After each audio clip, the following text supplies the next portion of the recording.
Majestic sound.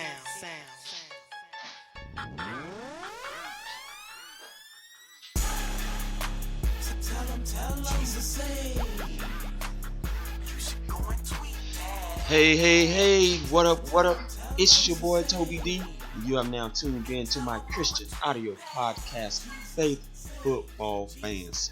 Now, I didn't have a chance to talk about this when it first went down earlier in the off season, but I thought I would talk about it now, simply about what I think and how I think it's a great move. The Falcons have moved Raheem Morris. Many of you know this is old news to wide receivers coach, and I think that is perfect. But the move also reminded me of something similar that went down with Mike Smith when he was going through his transitional period from the 2011 season where they went up there and faced the Giants in the playoffs in the wild card and didn't score anything but 2 points, which was a shame.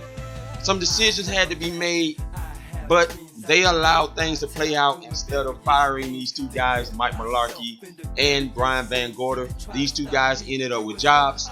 And just out of respect that Arthur Blank had for these two guys, they didn't fire them. And it was great that they got jobs. Now, the reason why I mention that is because of the Terry Robinsky situation. Now, of course, Julio mentioned just recently that there seemed to have been some miscommunication problems between Terry Robinsky and Kyle Shanahan when it came to matching up with Matt Ryan and what he was reading and how the receivers was receiving their information.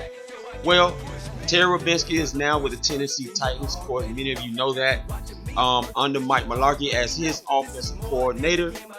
And just out of respect for this guy, I believe that that's exactly what happened. They didn't want to just come out and fire Terry Robinsky. This guy has a lot of knowledge in the league. He's been in the league a long time as offensive coordinator and wide receivers coach. So instead of firing him, you allow him to find an opportunity that works for him, and they did allow that. And now he's with the Tennessee Titans, joining Harry Douglas over there.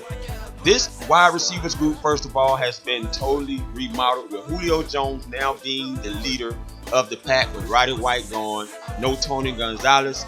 And Raheem Morris is going to me be a much better fit. Him and Kyle Shanahan, they know each other very well. They were together a little bit in Tampa Bay. Kyle Shanahan was the offensive quality control coach there.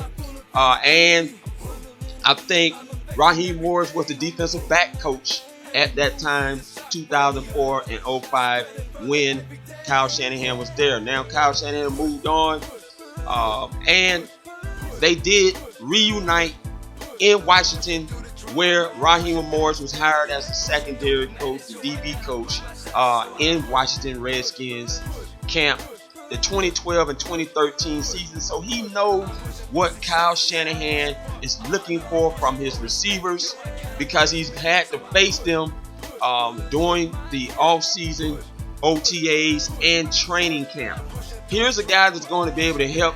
Not saying that Terry Robinsky can do it, because we know he has a lot of knowledge, but he's a younger presence that provides a lot more energy. And because he's coached DBs, he could give a lot of insight from that point of view of helping Julio Jones and the guys to be able to see what their opponents is really trying to do against them. Julio Jones is going to be a great addition, because Julio is going to help guys to see and get on the same page of what Matt Ryan is looking at from a route standpoint and what he wants to see when he's throwing to his receivers to get that ball out of his hands. And this is why I think Raheem Morris is going to be a great fit as the wide receivers coach for the Falcons, because of the comfortability and the things he's going to be able to help the wide receivers do and be on the same page with Kyle Shanahan. Now, that's all I have. I would be glad for you to comment on it. Let me know what's up from a fan's point of view. Again, my name is Toby D. Faith Football Fans. Peace. I'm out.